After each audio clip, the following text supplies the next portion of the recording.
순서에 유의하세요. 안녕하세요. 유튜브로 만나는 수능국어 무료인간 박민석입니다. 화법과 작문 문제풀이 비법 공개 5강입니다. 화법과 작문 융합 문제.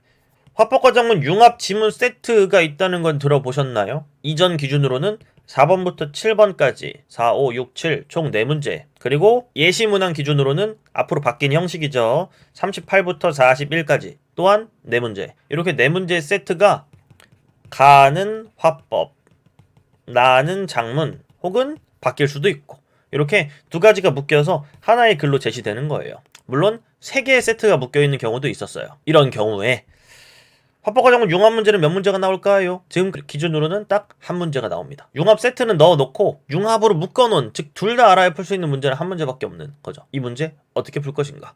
일단 어떻게 생겼는지를 알아야겠죠? 이런 거, 가를 바탕으로 세운 글쓰기 계획 중 나에 반영되지 않은 것. 가가 말하기고요, 그죠? 그리고 나는 글이니까 여기에서 여기로 어떤 관련성을 이야기하고 있잖아요. 융합 문제라고 볼 수 있겠네요. 또한 예비 시행에서는 어떻게 되어 있었나? 가에 참여한 학생들이 나에 대해 상호평가했다 라고 말하고 있는데 쭉 이렇게 생겼어요. 얘도 마찬가지.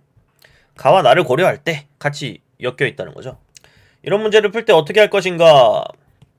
순서에 유의하세요. 이 순서는 출제자가 원하는 순서 요대로 풀어주지 않을 겁니다. 왜? 요대로 풀면 뭐가 많이 없어지게 되냐면 시간을 너무 뺏겨요.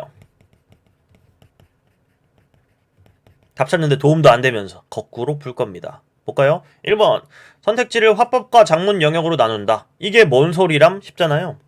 전형적인 모습을 보이는 요거로 볼까요? 나누는 거예요. 얘는 옛날 고쳐쓰기 유형의 변형 선택지가 하나 들어있어서 얘는 버리고요. 1, 2, 3, 4 정도만 같이 볼게요. 앞에 끊었어요. 활동일에 언급된, 혹은 두 번째는 활동일에 언급되지 않았던. 어디서 확인해야 되냐는 거죠. 화법적인 측면. 왜? 활동일이 가니까. 그 뒤에는 작품의 사회적 배경을 구체화하여 이를 장발장리 상황과 연결시킨 점. 이건 글이에요. 그냥 앞이 화법이고 뒤가 작문이에요. 얘도 그런가? 네, 나누세요. 이렇게. 여기에서 출제자가 원하는 순서는 뭘까요? 첫 번째, 화법에서 그런 적이 있는가?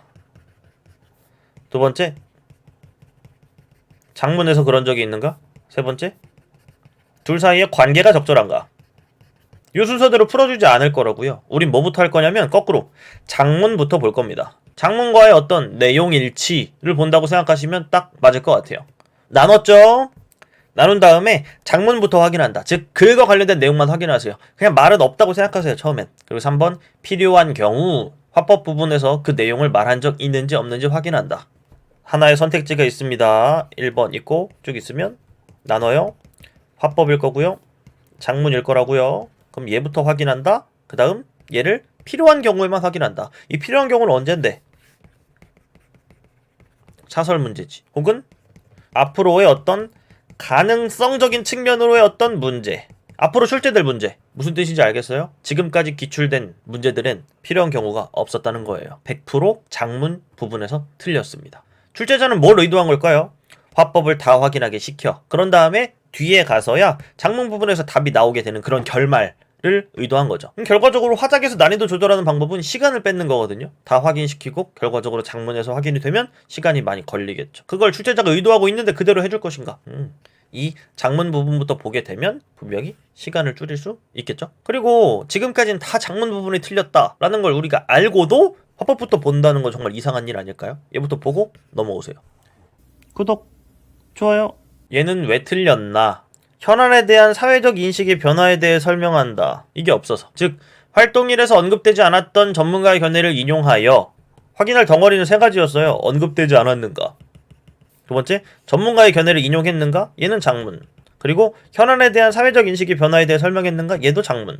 여기가 틀렸다는 거죠. 현안에 대한 사회적 인식의 변화가 없었어요. 답은 3번. 화법은요? 안 봐도 됐는데요, 결과적으로. 그 다음 얘. 작가에 관한 내용을 활용하여. 필요 없고요. 뒤에 미리엘 주교의 행동이 지닌 한계가 없어요. 답은 3번. 여기가 정답 근거였다고요. 이래도 앞에부터 볼 거예요? 산림치유 프로그램에서 만난 다른 사람들도 좋은 영향을 받았으면 언급해야겠다. 이게 없었는데요. 여기가 근거인데 앞에부터 볼 건가요? 앞엔 다 맞아요. 얘도 나눌 수 있겠죠? 반영하여. 앞에가 화법이고 뒤에가 작문이에요. 답은 3번이었는데요? 왜? 이걸 해결 방안으로 제시한 적이 없어서 답의 근거는 또 여기였다고요. 그냥 100%였어요. 답은 3번. 장문 쪽이 틀린 건. 앞으로는 화법 쪽이 틀릴 수도 있잖아. 맞는 얘기고. 사설에서는 앞에도 틀린 경우도 많던데. 맞는 얘기예요. 근데 순서가 여기부터 여기여야 되는 건 확실하잖아요. 장문부터 보고 화법을 나중에 봐야 되는 거. 얘는 인공지능이 지닌 기술적 결함을 근거로 활용한 적이 없어요. 얘가 화법이고 얘가 장문. 관련성도 보고 막 봐야 될 것 같잖아요. 아니었어요. 그냥 이거 가지고 일치불일치 확인하는 거였어요. 그냥 글쓰기 전략 문제랑 똑같았던 거죠. 답은 2번. 이런 문제. 순서에 대해서만 다시 한번 인지하세요. 출제자가 시키는 대로 풀 것인가 아니면 지금까지 있었던 정답들의 근거가 어디에 위치했었는지에 따라서 풀이법을 확립하고 순서를 바꿔서 풀 것인가. 뭐 이후에 이 장문 영역에 대한 확인은 어떻게 하면 조금 더 빨리 할 수 있는가, 이런 것들은 추가적으로 말씀드리도록 하겠습니다.